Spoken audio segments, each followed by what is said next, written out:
Hello दोस्तों, कैसे हो आप लोग।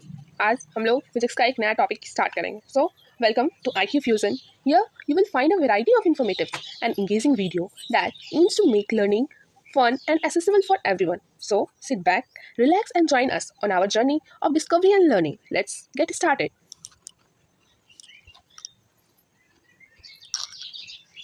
तो देखिए, आज का टॉपिक है यूनिट। यूनिट एक बहुत ही फेमिलियर टॉपिक है। ये हमारे एग्जाम में अक्सर एक ना एक क्वेश्चन हमें देखने को मिल ही जाता है। तो हम लोग आज इस टॉपिक के बारे में जानेंगे, क्या होता है, कैसे यूज़ होता है, कैसे कैसे क्वेश्चंस एग्जाम में आते हैं। ये सारी बातों की जानकारी हमें आगे वीडियो में मिलेगी। तो चलिए जानते हैं यूनिट कहते किसको है। देखिए यहाँ पर डिफिनीशन लिखा हुआ है, the chosen standard use for measuring a physical quantity is called unit. इसका मतलब है जो फिजिकल क्वांटिटी को मेजर करने के लिए जो स्टैंडर्ड हम लोग यूज़ करते हैं उसको यूनिट कहते हैं। जैसे हम लोग को पता है लेंथ को मेजर करने के लिए हम लोग मीटर का यूज़ करते हैं, तो मीटर जो हो गया वो हो गया यूनिट, उसे ही हम लोग यूनिट कहते हैं। अब जानते हैं यूनिट के क्या क्या सा टर्म्स होते हैं जिसके बेसिस पे हम लोग किसी भी क्वांटिटी का यूनिट डिसाइड करते हैं कि इसका यूनिट ये होगा।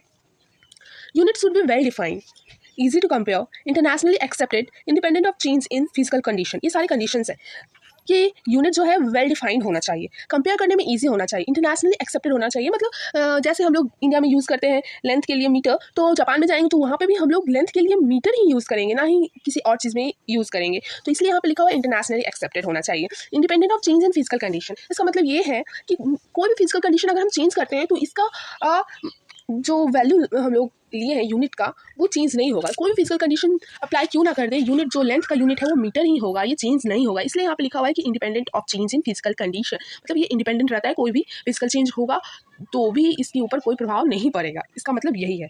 अब जानते हैं कितने टाइप के यूनिट्स होते हैं।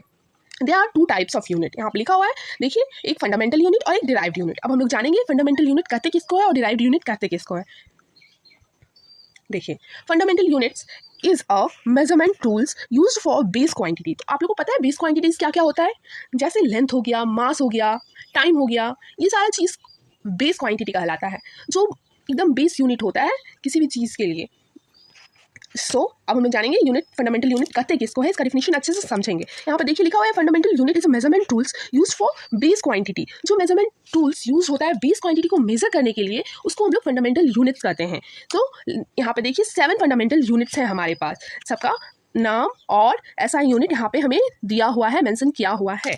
यहाँ पे देखिए लेंथ को मेजर करने के लिए हम लोग मीटर यूज़ करते हैं, टाइम को मेजर करने के लिए सेकंड यूज़ करते हैं, अमाउंट ऑफ सब्सटेंस को यूज़ करने के लिए मोल का यूज़ होता है, ये इसका स्टैंडर्ड यूनिट है। इलेक्ट्रिक करंट का एम्पियर और टेम्परेचर का केल्विन, ल्यूमिनस इंटेंसिटी का कैंडला एंड मास का किलोग्राम। ये सारा इसका ऐसा यूनिट है एंड ये सारा फंडामेंटल क्वांटिटी, फंडामेंटल यूनिट्स है। इससे हमें एग्जाम में बहुत सारे क्वेश्चंस देखने को मिल जाते हैं।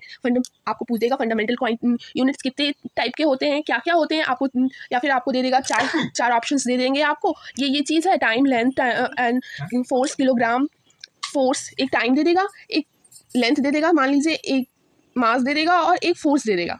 अब ये समय पूछेगा आपसे इसमें से कौन सा फंडामेंटल क्वांटिटीज नहीं है, तो आपको पता होना चाहिए कि फोर्स हमारा फंडामेंटल यूनिट्स नहीं है। इस टाइप के क्वेश्चन आपसे पूछ सकते हैं एग्जाम में। आप लोग समझ गए फंडामेंटल यूनिट्स कहते किसको है, क्या क्या होते हैं फंडामेंटल यूनिट्स। अब नेक्स्ट हमारा टॉपिक है डिराइव्ड यूनिट। अब हम लोग सीखेंगे डिराइव्ड यूनिट कहते किसको है, इसको क्या होता है, कैसे होता है, चलिए सीखते हैं। देखिए यहाँ पे डिफिनेशन लिखा हुआ है, all units which are defined और expressed in terms of fundamental units are called derived unit. इसका मतलब ये हुआ कि वो सारे यूनिट जो एक्सप्रेस्ड किए जाते हैं फंडामेंटल यूनिट्स में उसको हम लोग कहते हैं डिराइव्ड यूनिट। जैसे कि हम लोग एग्जाम्पल में समझ लीजिए, फोर्स का यूनिट क्या होता है, न्यूटन, ठीक है, ये ऐसा यूनिट हुआ। और हम लोग फोर्स का फॉर्मूला क्या होता है, हम लोग जानते हैं force is equal to mass into acceleration, ठीक है। तो हम लोग लिख सकते हैं इसको, फोर्स का यूनिट हम लोग क्या डिफाइन करके लिख सकते हैं, मास का क्या होता है हम लोग जानते हैं फंडामेंटल ऐसा यूनिट केजी होता है, और एक्सेलरेशन का क्या होता है इनटू, और एक्सेलरेशन का क्या होता है मीटर पर सेकेंड स्क्वायर, ठीक है, मीटर पर सेकेंड स्क्वायर होता है, मीटर पर सेकेंड स्क्वायर होता है। इससे हम लोग का क्या डिफाइंड हुआ, फोर्स का यूनिट क्या हो गया, केजी मीटर पर सेकेंड स्क्वायर। देखिए ये एक्सप्रेस्ड हो गया फंडामेंटल यूनिट्स के टर्म में, इसलिए इसको डिराइव्ड यूनिट कहते हैं। उसी तरह सेकेंड एग्जांपल हम लोग ले सकते हैं वेलोसिटी। देखिए वेलोसिटी का यूनिट क्या होता है, मीटर पर सेकेंड। कैसे आया देखिए हम समझते हैं, मीटर पर सेकेंड कैसे आया, वेलोसिटी होता है distance per unit time. Distance का यूनिट क्या होता है डिस्टेंस हम लोग किस में नापते हैं, मीटर में, तो मीटर हम लोग डालेंगे डिवाइडेड बाय टाइम का यूनिट क्या होता है, सेकेंड। सो ये आ गया मीटर पर सेकेंड, तो ये डिराइव्ड फॉर्म में आ गया, इसलिए इसको derive. Thanks for watching, we hope you enjoyed the video and learned something new.